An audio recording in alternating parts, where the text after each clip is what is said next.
Allez, c'est parti. Salut, c'est Greco.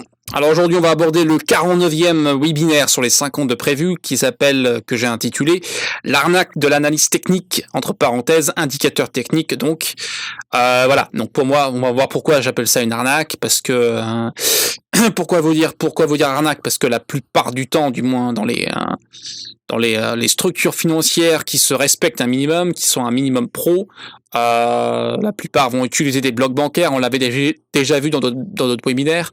Donc du bloc bancaire, on avait vu quoi d'autre? On avait vu du VWAP, ok, mais en aucun cas, du moins sur le globalement, les gars n'utilisent ne font de l'analyse technique pour prendre des décisions. Voilà. Donc à titre de comparaison, je sais pas, vous vous immiscez, vous êtes une petite souris dans une pièce où vous assistez à une réunion, je sais pas, de Goldman Sachs par exemple, ok, qui pèsent assez lourd en termes de volume dans le marché financier, si on veut. Ils ont leur importance quand même, quoi qu'on en dise. Et donc ouais, vous assistez à une réunion de Goldman Sachs. Est-ce que vous pensez que les gars vont se dire, allez, lundi on fait une injection de contrat sur je sais pas, aller sur le DAX 30 ou sur l'action Tesla. On va prendre Tesla par exemple, puisqu'on va aller sur le graphique de Tesla après sur PRT. Allez, on va intervenir lundi prochain, les gars, sur Tesla. On va prendre, je sais pas, 5000 contrats. Pourquoi tu veux prendre 5000 contrats? Bah parce que le RSI parce que le RSI est en survente. Ah, ok, ouais, il est en survente, donc du coup, on va injecter beaucoup de contrats. Ah, ok, je comprends. Donc, ouais, j'aurais pu prendre un autre truc, le stochastique, le RSI, ou que la MACD zéro retard, ou MACD tout court a croisé sa petite ligne rouge avec l'histogramme qui a croisé également. Et puis, vous pensez aussi la moyenne mobile 20 a croisé avec la 50, qui elle-même a croisé avec la 100. Et je vous ai pas parlé d'Ishimoku, ouais, Ishimoku avec le nuage, on est sorti du nuage, donc il faut qu'on achète. Voilà. Est-ce que vous pensez vraiment que les mecs qui sont un minimum pro et qui ont du capital monumental, est-ce que vous pensez vraiment qu'ils vont parler comme ça, les mecs? Voilà. Je ne le crois pas, et c'est même pas que je le crois pas, c'est que j'en suis sûr. Donc allez voir, je sais pas, faites un sorte de stage, je sais pas, ou faites du bluff, vous faites passer pour un journaliste, genre Alice Lucet dans une salle de marché, pour faire filmer les gars. À mon avis, les gérants, ils vont vous dire non, mais bon, vous pouvez toujours essayer. Et voyez un minimum comment les gars traitent vraiment. Voilà. De serait-ce que quand vous passez devant leurs écrans, regardez s'ils ont des bougies japonaises, ou au-delà de la bougie japonaise, qui parfois peut servir, et encore, regardez surtout s'ils ont des indicateurs, les mecs. Si en gros, si leur graphique ressemble à des arbres de Noël.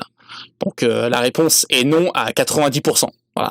Après, vous allez toujours trouver des traders, je pense, dans des fonds qui viennent de se lancer ou des fonds qui n'ont pas beaucoup de capital, des amateurs qui viennent de passer pro, par exemple. Vous allez toujours trouver un peu des raids d'indicateurs. Mais je vous assure que c'est vraiment pas comme ça qu'on trade dans les. Et c'est vraiment pas comme ça c'est pas ça qui fait bouger les marchés, on va dire. Voilà. Donc tout ce qui est formation basé sur indicateurs, basé sur méthode qui inclut toute forme d'indicateur, c'est de la médiocrité. Pourquoi c'est pas gratuit ce que je dis? Qu'est-ce qu'un indicateur? C'est de la météo de la veille. Voilà. Même le fameux MACD zéro retard, parce qu'en fait, si vous voulez, donc pour la MACD, je parle de MACD parce que c'est plutôt connu, plutôt utilisé parmi les amateurs. Vous avez la MACD classique, ok, la normale, puis vous avez un autre truc un peu commercial dans le nom qui s'appelle MACD zéro retard. Voilà. Donc déjà les gars, ils ont un peu le melon pour dire que leur indicateur a zéro retard. Je sais pas sur quoi ils se basent, puisque c'est toujours de la météo de la veille. Mais bon, pourquoi pas. Il appelle zéro retard, mais c'est quand même du retard. Voilà, c'est de la météo de la veille, un peu comme le T-Trading dans le carnet d'ordre, où ils vous disent qu'à telle cotation, il y a eu tel contrat exécuté. C'est toujours bon à savoir, pourquoi pas, mais est-ce que ça va vous... Enfin, le marché est déjà parti sans vous, donc à quoi bon? À quoi bon? Voilà. Donc on va aller sur PRT, qui est une plateforme très esthétique, parmi full de plateformes qui sont dégueulasses pour moi. Allez, on va aller sur PRT. Voilà, on y est. Donc là, je vous ai mis un truc qu'on trouve la plupart du temps chez les particuliers qui vous montre un peu leur écran. Ça ressemble à un arbre de Noël, il y en a de partout. Donc je sais même pas comment les gars arrivent à se repérer, mais bon, pourquoi pas. Donc j'ai mis les indicateurs les plus utilisés parmi les particuliers, les plus connus, les plus populaires. Après, il y en a beaucoup. Vous voyez, si on va dans indicateur tout de suite à gauche, rien, tout ce qui est, il y a la DX, je l'ai pas mis, j'aurais pu le mettre, la DX, c'est un peu tout ce qui est force de mouvement, volatilité. Voilà, vous avez quantité de trucs. Là, les points pivots. Attends, je vais juste les mettre parce que ça aussi c'est sympa les points pivots quoi. D'ailleurs, j'aurais dû consacrer un 51e webinaire sur les points pivots. En termes d'escroquerie, on fait pas mieux d'ailleurs sur tout ce qui est points pivots, les fameux. Hein. Donc, si je mets ajouter, ouais, c'est bon, ça marchait.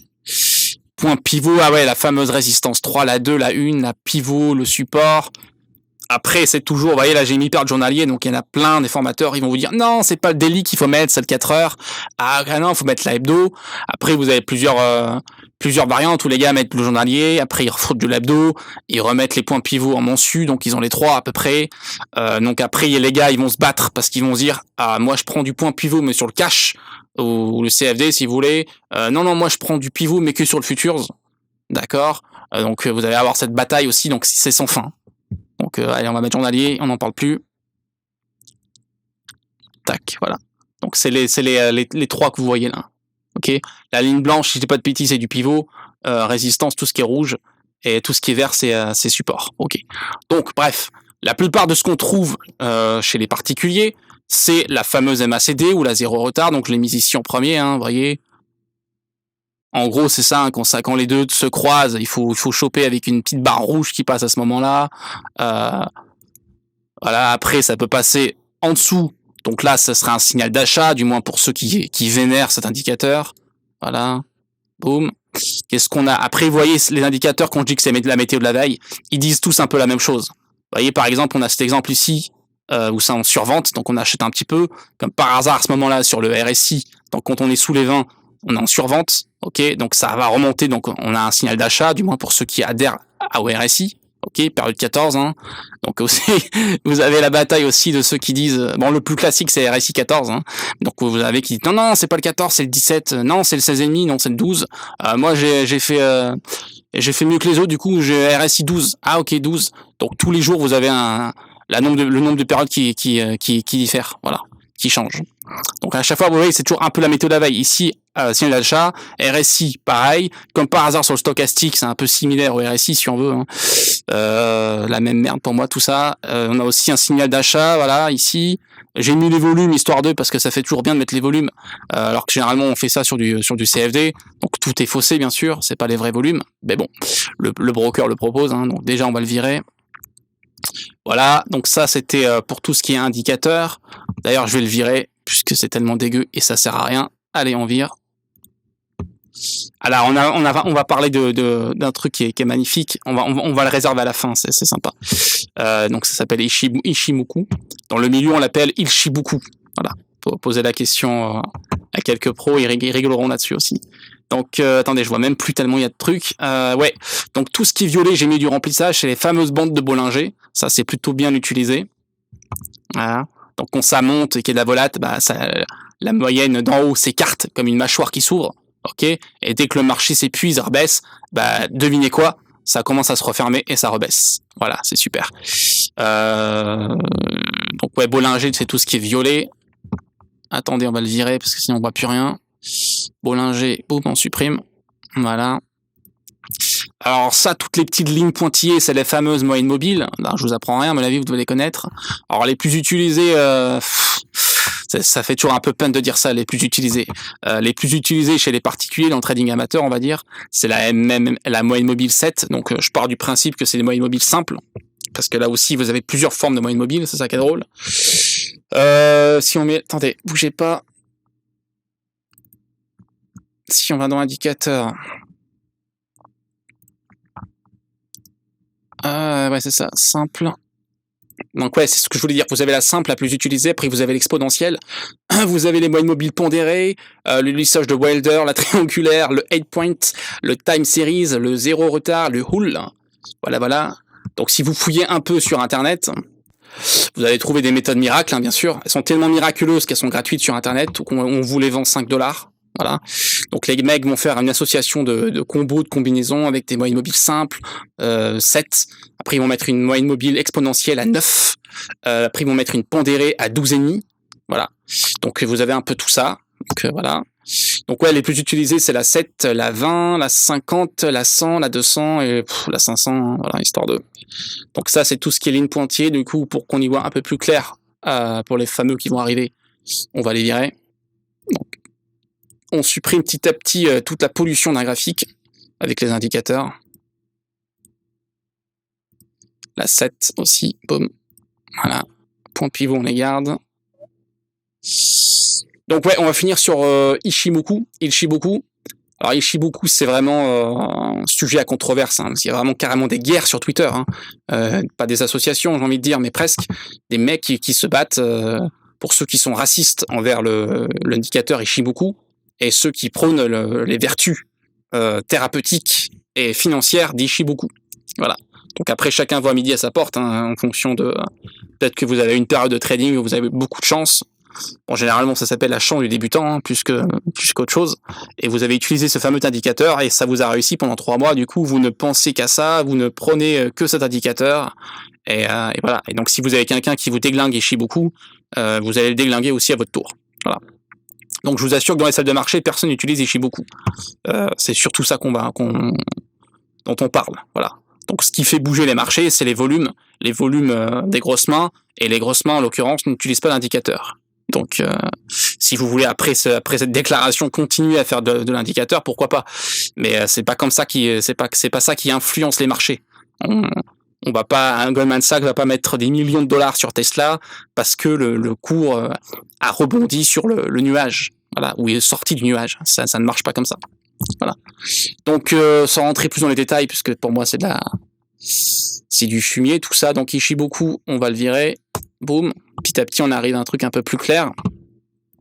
Donc ouais, les fameux points pivots, hein, il y a carrément des formateurs qui à l'époque tradaient en ticks. Je vais pas dire les noms, hein, à mon avis, vous voyez de qui je veux parler, qui faisait du 21 ticks, je crois, hein, 21 blackjack, 21 ticks.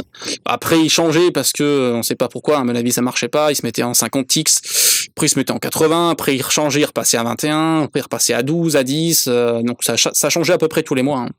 Donc pour une méthode qui est fiable, c'est bizarre que les gars changent de valeur de ticks très très souvent quand même. C'est très drôle. Là.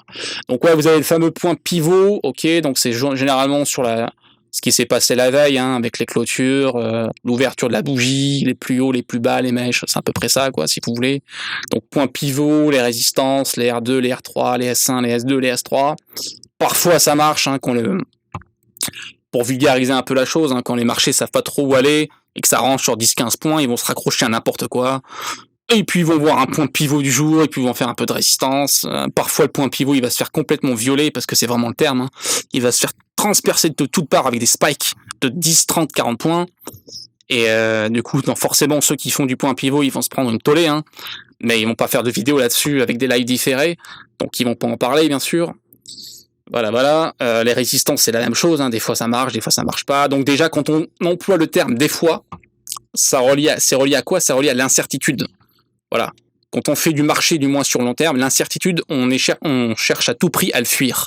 Donc tout ce qui est indicateur, tout ce qui est en fait en rapport avec les indicateurs techniques, tout ce qui est analyse technique et qui rime avec incertitude, bah déjà on balaye, puisque sur le long terme, l'incertitude, ça fait perdre. Voilà. Non seulement ça rend fou, ça ronge, mais ça fait perdre, ça fait pas gagner. Donc on s'épargne du temps, de la santé, et on essaie de l'éviter dès le départ. Voilà. Donc du coup, on va aller sur indicateur, on va virer cette daube qui marche une fois sur 4. Ok. Voilà. Du coup, malheureusement, hein, je suis désolé pour ceux qui aiment les arbres de Noël. Bah là, on est plutôt au mois de juin, en plein été, il n'y a pas de décoration, donc on a juste un arbre avec juste des bougies vertes et rouges. Voilà.